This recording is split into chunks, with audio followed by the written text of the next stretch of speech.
Hello, poop heads and sexy people. How you doing?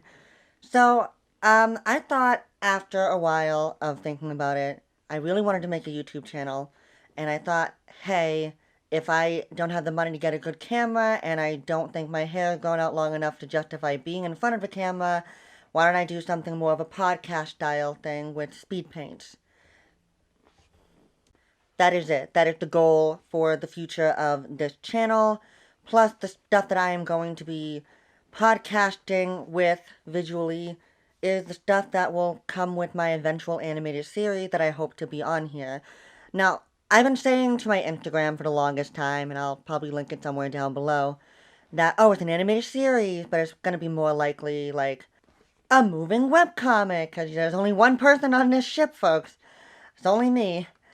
And yeah, there'll be some sound design and all of that stuff. And I'm just really showing you exactly the beginning stages, like the pencil work, and then going over it in Clip Studio Paint. And it's gonna be like an obsessive amount of drawing. I never actually thought I was ever gonna do this. Like, I started getting inspired by, don't laugh, my latest obsession being Korean webcomics, particularly the big name one like Killing, Stalking, and Painter in the Night.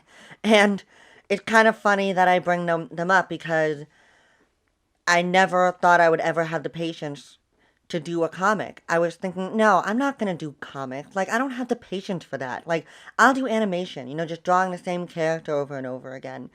And, in pencil, of course, that was before I went to art school. But now I realize, well, shit, I would have to be doing everything myself unless I suddenly come into money and just am able to have a whole crew. Now, why should you care about my dumbass web comic series that will almost certainly be coming out not very regularly? Well, if you like furries and you like humans and you like seeing them both exist in the same universe, this will definitely be the one for you. And that's the thing, like, I am not popular on social media by any means, not even Instagram. Mostly because even though I post somewhat regularly there, I've never had a certain market for that. And that's the thing I hate, because it's like, okay, why do I need to limit myself to just one form of art making and doing the same thing over and over again? Like, some people can do that, and 10 years ago I probably would have been doing nothing but Disney fan art.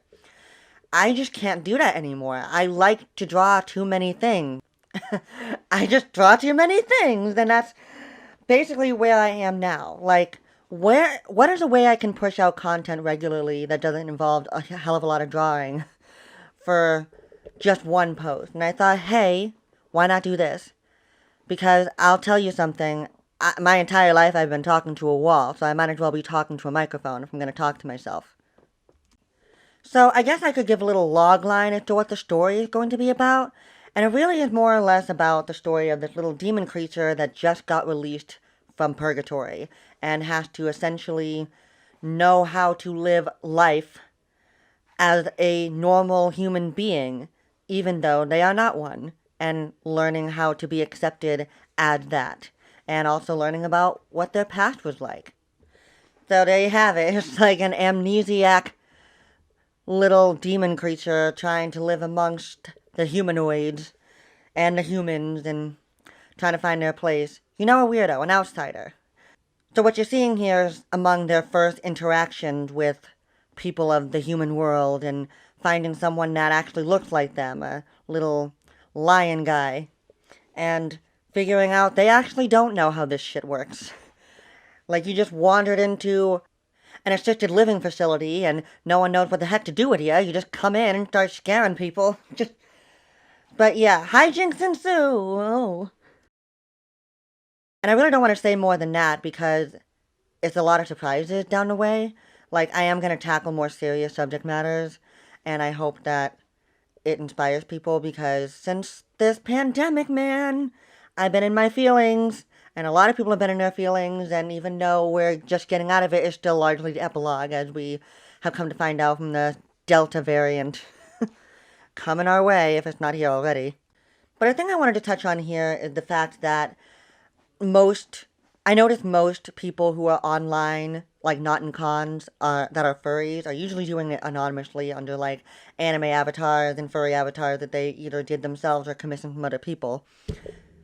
And well, I can tell you that like because I'm on Instagram and my face is up there, like I am not private about it, and because of that, I feel like I'm almost obligated to dispel some of the myths of the furry community.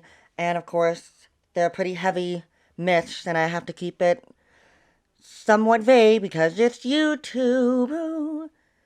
I haven't been on YouTube very long, but I've been an addict of YouTube for well over a few years, so I know all about the very weird censorship issues.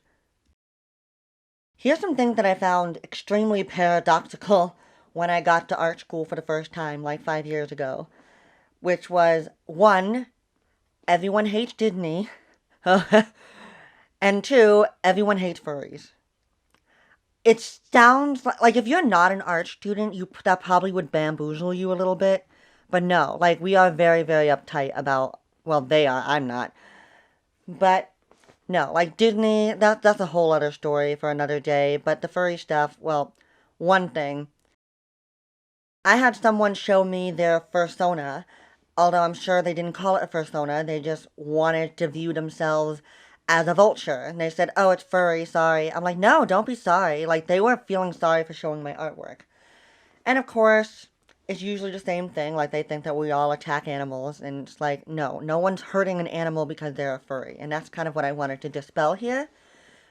Like, if you are an animal abuser, it's not because you're a furry. It's because you are an animal abuser. Sometimes those things overlap, yes. But I remember reading a statistic somewhere where furries were asked, and of course, 99% of them or something like that said, no, that's fucking disgusting. And I can prove it to you because furries love animals. They do. So why would they want to attack an animal in any way? You know what I'm saying? Let me tell you this. Before the pandemic started, and this is like, because, this happened in March of 2020, where a lot of cons were closing and shutting down and canceling. But like when I went to my last furry con, which was in Antwerp, New England, in Boston, in 2020, and this was like February, if I'm not mistaken. It has to have been because it was right under the wire before everything shut down for good, and there hasn't been a furry con since. It was 1920s themed. It was really nice. I have some posts about it on my Instagram from back then. But no, like it was really nice because I got to sleep over at the plaza for free because they were like, "Hey, why don't you sleep over?" And I'm like, "Okay, cool." And this person had a dog, and then later the next day I was with another group of friends, and I was like, "Oh yeah, it was fun. I slept with this person the other night with them and their friends, and slept with the dog." And everyone went silent. They all looked at me like, "What the fuck you just said?" I was like, "No, no, no, no, no, not like that." So I don't even know where this myth comes from. Like, well, I guess that would be lying, right? Of course I know where it comes from.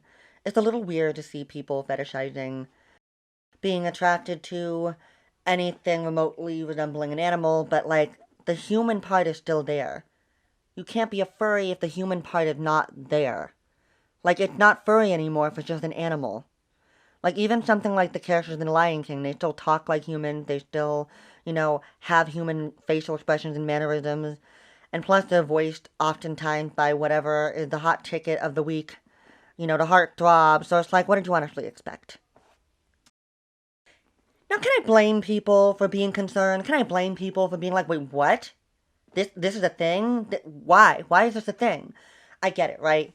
I'm not even about to, like, argue whether or not the furry community should be, like, you know, F on LGBT, F spectrum. Like, it's a fetish at the most. But, like, I hate it when people treat it when it's just a fetish, because not everybody sees it that way. Not everyone thinks of that as, like, a sexual gratification thing. Like, some people just genuinely like that stuff. Like, if I were to just draw one anthropomorphic bunny with, like, a top hat and a tie, like, that'd just be furry. It's interesting, really, because I feel as though people are encouraged to criticize furries and many of the same reasons that they are dissuaded from criticizing, like, the gay community. and a lot of the same logic applies there. Like, for instance, and this was after the pandemic happened. Well, during the pandemic, when we were all shut in. And oh my god, this feels like a lifetime ago. My god, pandemic time feels so long. I've been graduated for like 4 months. And this was like over a year ago. Like the semester of 2019 or the semester of 2020, whatever it was. But I was in class, and in one of my animation classes, because I'm an animation major, hey, um, and we were talking about our project. We were doing critiques, and my critique featured using the character in one of my animations. The one that's featured here, the demon character, by the way. Like, this has been in development for ever, ever and a half. And it was just an innocent little animation. Like, the character was, like, being mean and popping someone else's balloon with her claws or whatever. And it's funny because someone in my class said, "Oh, yeah, Sky, you, you draw that character a lot." It's a lot, Sky. It's a lot. And I'm like, okay. And my teacher was actually really cool about it. Like, they knew what this person was referring to. Because by then I really just started drawing, like, anything close to NSFW with this character. And my teacher was like, well, I think it's a free country. They can do whatever they want. Like, he was so cool about it. And I think my other classmates felt bad for me, so they were like, "Hey, Sky, why don't you type in the chat, 'cause Zoom, your Instagram handle, blah blah blah, and I'll follow you." And it's like, "Oh wow, cool." And then the same person that was being a bit of an ass wrote to me in the same. I don't know if it was even private, because you know how on Zoom you can do private messages, but or with public. And they said, "Sky, I wrote you a kink shaming message, an apology for a kink shaming."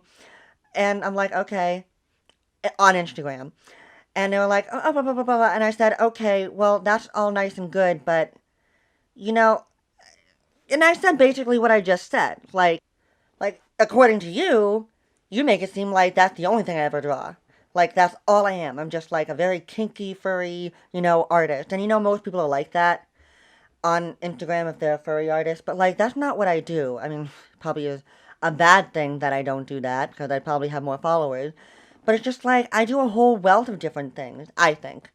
Like there was another teacher, like if that happened in his class, it would have been a bit more humiliating for me. And honestly, when it comes to uh, classroom critiques, I'm usually very sensitive, and I'm very sensitive to criticism.